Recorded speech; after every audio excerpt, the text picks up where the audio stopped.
Bangla addition বন্ধ করে দেওয়া হয়েছে কেন? আপনি নোটিশ দেন না কেন? ভারতের ন্যারেটিভ বাংলাদেশে চলবে না। ভারত বাংলাদেশের বিডিআর এবং সেনাবাহিনীর বিরুদ্ধে যে হত্যাকাণ্ড চালিয়েছে সরাসরি হস্তক্ষেপে, এবং এটা একটা ইনকোয়ারি কমিশনের মাধ্যমে উঠে এসেছে। ইনশাআল্লাহ আমরা সুন্দর দেশ গড়ব। হাদি ভাই যেভাবে দেশটা চাইছিলেন আমরা সেভাবেই চলবো। ভারত আমাদের বন্ধু কোনো দিনও হতে পারে না, এটা অসম্ভব ব্যাপার। এবং ভারতকে বন্ধু ভাবার কোনো কারণ নেই, এবং যে যতই ইনিয়ে মিনিয়ে বলুক না কেন, ভারত আমাদের বন্ধু নয় এবং তাকে সবসময় শত্রুর দৃষ্টিতে দেখতে হবে। আমরা বিভেদ বলে যাই, দেশটা আমাদের, সকল ধর্ম বর্ণ লোক নিয়ে আমরা ভালো আছি। আপনারা সুশীলরা যদি সমস্যা করেন তাহলে আমরা থাকতে পারবো না। দাড়িটুকু করলে মনে করেন যারা জঙ্গি, এই জিনিস থেকে বেরিয়ে আসেন। এরা আমাদেরই ভাই, আমাদেরই রক্তের লোক, এক দেশের। সবাইকে আপন করে নিয়ে আমরা আগাই। আপনি দাড়ি টুপি বাদ দিয়ে আপনি আগাইতে পারবেন না, সত্য কথা। এখন দেখেন এ হাদি ভাই উনি তো মাদ্রাসা ব্যাকগ্রাউন্ড, সাদেক কাইমন মাদ্রাসা ব্যাকগ্রাউন্ড, আমাদের নেতা ভাসানী মাদ্রাসা ব্যাকগ্রাউন্ড। আপনি দেখেন কোনো খারাপ কিছু তারা করছে দেশের জন্য এরাই করছে কাজ। তৃণমূলের কথা এরাই বলতে পারে। আমরা এদেরকে আপন করে নেই, এদের ভুল ত্রুটি থাকে সংশোধন করি। আপনি সংশোধন না করে উস্কাই দিচ্ছেন। আপনি কি মনে করেন এদের সাথে পারবেন? কোনোদিন পারবেন না। আপনি লাঠিয়ালকে পুলিশ আনসার বিডিআর কোন কোন কোন শ্রেণীর গ্রামের এবং মূল্যবোধ ধারণ করে? আমরা চাই না হাসিনার মতো আপনারা তাকে এই কাজগুলি সহযোগিতা করেন। এক ভাইকে গ্রেপ্তার করা হয়েছে 54 সালের সেই স্পেশাল পাওয়ার অ্যাক্টে। এটা এই সময় চলে? এটা কি নতুন বন্দোবস্ত রাজনীতি? এটা কি নতুন দেশ? আমি জানি না ডক্টর ইউনূস সাহেব কোথায় আছেন, কোন জগতে বসবাস করতেছেন। বাংলা এডিশন বন্ধ করে দেওয়া হয়েছে কেন? আপনি নোটিশ দেন না কেন? এই দিন আমরা দেখতে চাই না। আমরা চাই সভ্য একটা শাসন ব্যবস্থা। ভারতের ন্যারেটিভ বাংলাদেশে চলবে না। অনেক হয়েছে। স্বাধীনতা যুদ্ধে আমাদের বাংলার এই সেনাবাহিনী শহীদ জিয়া ঘোষণা দিয়েছিল, সেনাবাহিনী আগে গঠন করে, পরে আমজনতা সবাই জয়েন করে। কিন্তু দেখেন 16 ডিসেম্বর ভারত নিয়ে গেছে। আপনারা তো কিছু লেখেন নাই, কঠোর করে তো কিছু বলেন নাই। কেন আমি আপনার বিরুদ্ধে কথা বলবো? আমি যখন 22 সালে বললাম ডিজিএফআই চায় না ঘর, কই আপনাদের প্রচার করেন নাই? নেত্র নিউজ প্রকাশ করলে আপনাদের কোনো কথা বলেন নাই? আপনারা আমরা চিনেন না? না চিনেন তো, ভালো করে আমরা চিনতেন। কোনো কিছু প্রকাশ করেন নাই। আপনারা হজম করে গেছেন, কিন্তু সবটাই জানতেন।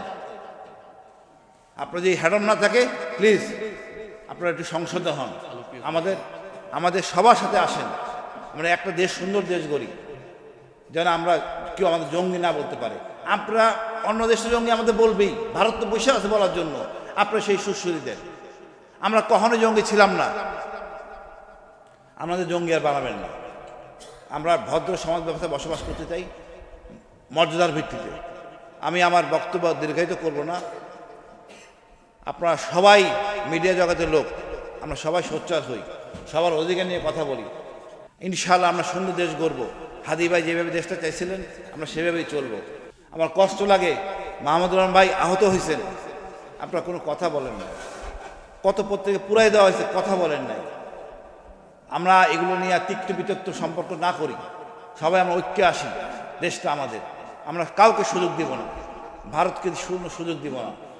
সুতরাং সুন্দর দেশ আরও সুন্দর করব। ধন্যবাদ। আসসালামু আলাইকুম। আমার অতি প্রিয় একটা মুখ, আমার স্বপ্নের একটা নেতা। আমি ভাবছিলাম যে বাংলাদেশের ভবিষ্যৎ যার হাত ধরে এগিয়ে যাবে, যার দর্শন দিয়ে হয়তোবা এগিয়ে যাবে, সেই তরুণ নেতৃত্বের অগ্রসৈনিক শরীফ ওসমান হাদি ইন্তেকাল করার পরে, এবং এটা বলবো অসময়ে আমাদের কাছ থেকে চলে যাওয়ার পরে, আমরা যে মানুষের মনে যে আঘাতটা লেগেছে, এর থেকে প্রমাণিত হয় যে এদেশের যে বক্তব্যগুলি এখন দেওয়া হচ্ছে, এই যে জঙ্গিবাদের উত্থান, এটা আপনারা যদি আন্তর্জাতিক মিডিয়াতে প্রথম আলো আর কি বললো না বললো, আর বিএনপি কি বললো না বললো, ইট ডাজন্ট ম্যাটার। আপনারা আন্তর্জাতিক মিডিয়াতে দেখেন হাদি সম্বন্ধে কি বলছে। এমনকি প্রসেনজিৎ, পাশের দেশের নায়ক, সে বলছে যে বেঁচে থাকতে হলে হাদির মতো কর্ম করে বেঁচে মরে যাওয়া ভালো, তাতে আমি 1000 বছর বেঁচে থাকতে পারবো। আজকে আসছে ফেসবুকে এটা স্ট্যাটাস। খালি তাই না, তার বিভিন্ন বক্তব্য অন্তত 4-5টি ভাষায়, বিশেষ করে এই কথাটা যে জন্ম মৃত্যু, মৃত্যু আসমানে নির্ধারিত হয়, জমিনে নির্ধারিত হয় না। আমার মনে হয় উনি বুঝতে পেরেছিলেন যে ওনার যে স্রোত উনি তৈরি করেছিলেন, মানুষের মনের যে, মানুষের ভিতরে যে জাগরণটা উনি এনেছিলেন, উনি অ্যাকচুয়ালি সমস্ত রাজনীতি, যত আমি বলবো যে একেবারে পচে যাওয়া যারা রাজনীতিবিদ, তারা রীতিমতো শঙ্কিত ছিল তাদের অস্তিত্ব নিয়ে। আপনারা যদি প্রত্যেকটা কথা খেয়াল করে থাকেন যে সে এমন, তার প্রথম কথাই সে বলেছে যে আমি শহীদ প্রেসিডেন্ট জিয়াউর রহমানের ভক্ত, এবং সে ক্লাস 3-তে থাকতে বিএনপির অফিসে গিয়ে বসে থাকতো, নলছিটির উপজেলায় ছোট্ট অফিস, সেখানে গিয়ে বসে থাকতো শুধু বিএনপির নেতৃবৃন্দের কথা শুনতে, শহীদ জিয়ার সম্বন্ধে কথা শুনতে। এবং উনি দুটো কথা উনি বলেছে যে যদি আমি 50 বছর রাজনীতি করে বাঁচতে চাই না, কিন্তু 5 বছর যদি এমন রাজনীতি করি যে রাজনীতির ইম্প্যাক্ট সারা দেশে আমি রেখে যেতে পারি, তাতেই আমি সফল।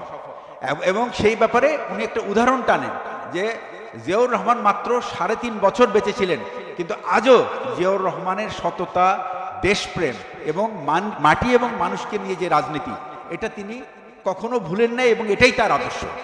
এর পরের যে উদাহরণটা উনি টানতেন সেটা হলো ম্যাডাম খালেদা জিয়ার দেশপ্রেম, এবং সেখানে উনি বারবার বলেছেন যে দেশপ্রেম যদি কারো কাছে শিখতে হয় তাহলে খালেদা জিয়ার কাছ থেকে শিখতে হবে। তিনি তার সন্তান অলমোস্ট পঙ্গু হয়ে যাওয়ার মতো মানুষ, এই তারেক সাহেব যখন হসপিটালে ছিলেন তখন বলে আমি অনেক ছোট, আমি দেখতে গিয়েছিলাম যে এই একটা মা তার সন্তানের এই অবস্থা দেখে তারপরেও সে বলে যে আমি বাংলাদেশের মানুষকে ছেড়ে যাব না, দেশের বাইরে আমার কোনো স্থান নাই।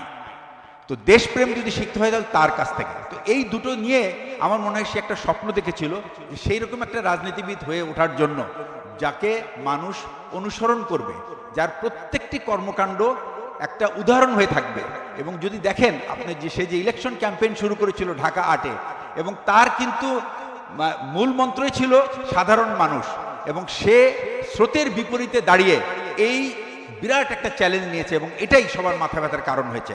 এবং তাকে বাকি সবাই, সে প্রথম কথা বলেছে যে আমি বাংলাদেশের স্বাধীনতা এবং সকল আধিপত্যের বিরোধী, এবং আধিপত্য বলতে উনি যা বুঝাইছেন প্রত্যেকটা ভিডিও দেখলে বোঝা যাবে এখানে আধিপত্য আর কেউ করতে আসে না একমাত্র ভারত ছাড়া। আমি আপনাদেরকে একটা কথা বলি, ভারত এবং আওয়ামী লীগ এটা একে অপরের সিনোনিম, একে অপরের সিনোনিম। ভারত বাংলাদেশের বিডিআর এবং সেনাবাহিনীর বিরুদ্ধে যে হত্যাকাণ্ড চালিয়েছে সরাসরি হস্তক্ষেপে, এবং এটা একটা ইনকোয়ারি কমিশনের মাধ্যমে উঠে এসেছে, এরপরে ভারত আমাদের বন্ধু কোনো দিনও হতে পারে না, এটা অসম্ভব ব্যাপার। এবং ভারতকে বন্ধু ভাবার কোনো কারণ নেই, এবং যে যতই ইনিয়ে মিনিয়ে বলুক না কেন, ভারত আমাদের বন্ধু নয়, এবং তাকে সবসময় শত্রুর দৃষ্টিতে দেখতে হবে। দ্বিতীয় হচ্ছে, সে এই হত্যাকাণ্ড চালালো কার যোগসাজশে? আওয়ামী লীগের যোগসাজশে। তার মানে আওয়ামী লীগ হলো আরেকটা দল যে কিনা তার নিজের দেশের দুইটা বাহিনীকে ধ্বংস করার জন্য একবারে টপ লিডারশিপ থেকে শুরু করে নিচে পর্যন্ত সবাই ইনভলভ ছিল।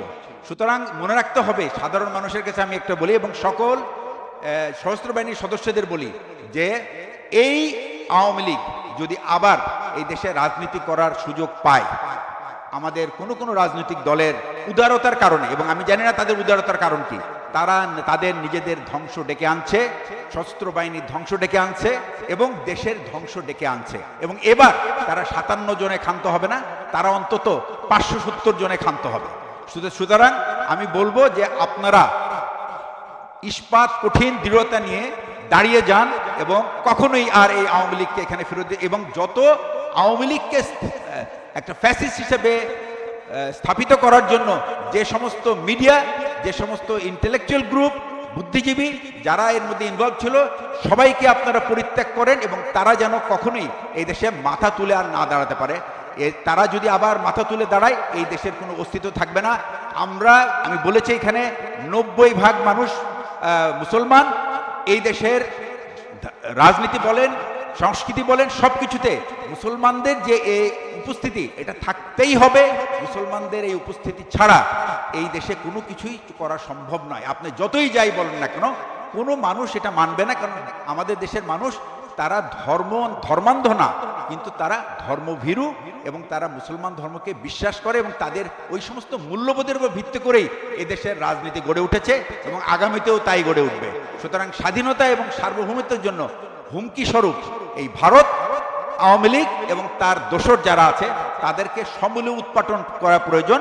তবে সেটা এরকম উগ্রবাদী আমাদের বা তাদের প্রতি হামলা করে নয়, যুক্তি দিয়ে আমরা ঘরে ঘরে একজন হাদি তৈরি করতে যদি পারেন, তাহলে আর এই দেশে আর কখনোই আওয়ামী লীগও না, ওই ভারত আর ভারতের আধিপত্যও টিকবে না। আমি বলবো সবাইকে যে এই হাদির মতো এটাকে বলা হয় একটা রাজনৈতিক ফেনোমেনন, যে নাকি এমন একটা ব্যক্তিত্ব মাত্র 1.5 বছরে হয়ে উঠেছিল যে এখন তাকে নিয়ে সারা বাংলাদেশ চর্চা করছে। এবং আমরা এই স্রোতটাকে ব্যবহার করেই বাংলাদেশের যে জাতীয়তাবাদ এবং সেই শুধুমাত্র বাংলাদেশের জাতীয়তাবাদ আর কারো দাসত্ব নয়, এই স্পিরিটে বাংলাদেশকে গড়ে তুলতে হবে। এই বলে আমি আমার বক্তব্য শেষ করছি। ধন্যবাদ।